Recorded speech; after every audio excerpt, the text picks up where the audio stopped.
Yes. Jughead didn't eat a lot of burgers. Jughead? It's funny.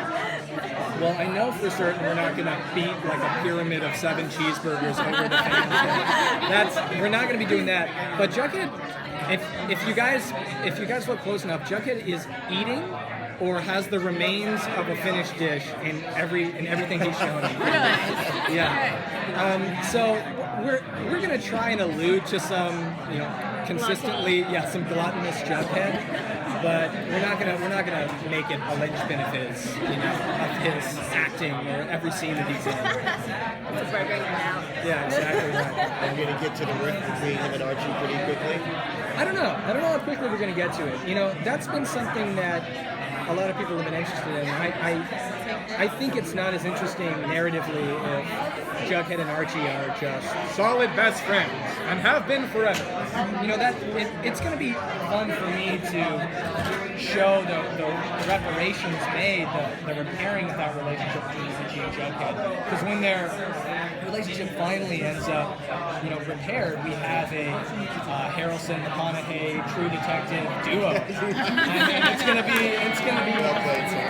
be the solid duo right there. So I'm interested to see where it goes. I know that Roberto has huge plans for reparation and why we split up to begin with, but I'm excited.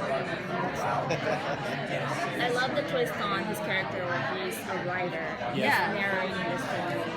Jughead's always been an anti-authority, non-conformist character. He's always been sarcastic, sardonic. This has been, even in the digest, from the very beginning. In this, I love that I found this, but in some of the old digests, there was a narrative that ran through the middle of it in which Jughead was like an amateur sleuth and like a young photographer and all these small little roles he plays, and it's fun to find those and read those and integrate that into what Jughead is now. He's a cerebral character, he's very much so, but because it's a film noir, we needed the narration, and Jughead became the perfect candidate for that narration, and I'm excited to bring that to life as long as my voice doesn't sound too nasally. So is he the observer for the town Very and kind much, of the, maybe not the town conscience? He's the point of view character. Yeah. He is the black sheep of the town.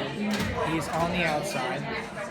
And so that gives him a wonderful ability to view the strange happenings and the murder mystery from a unique perspective that's going to probably get him closer and get him in trouble, but get him closer than other people would be able to. Right. In the comics, his sexuality is always pretty ambiguous. I mean, they threw out the comment that he really didn't care, he hated girls. Yeah. But how is it? In a recent comic by Chip Zdarsky, The Universe That Keeps Time, Jughead is canonically asexual, which I think is awesome. First off, I'm a really strong proponent for that kind of representation. In this, I know we're operating more on the Mark Waid and Fiona Staples version of this comic, so asexuality I don't think is going to be touched upon within this, but Jughead, first and foremost, is he's kind of a selfish character. It's not really about women for him. It's not, or just any kind of love interest in general. It's not about sexuality. It's kind of first and foremost always been about himself and figuring out what's going on in the town. And I think that's going to shine through. I don't know what romantic stories they're going to pursue with Jughead as a possibility. I wouldn't exclude that from the narrative, but I think it's important to remember he's still a fundamentally selfish character. And he's always trying to get Archie on his side away from the women. So, he's kind of lokiness. He's a tricky guy.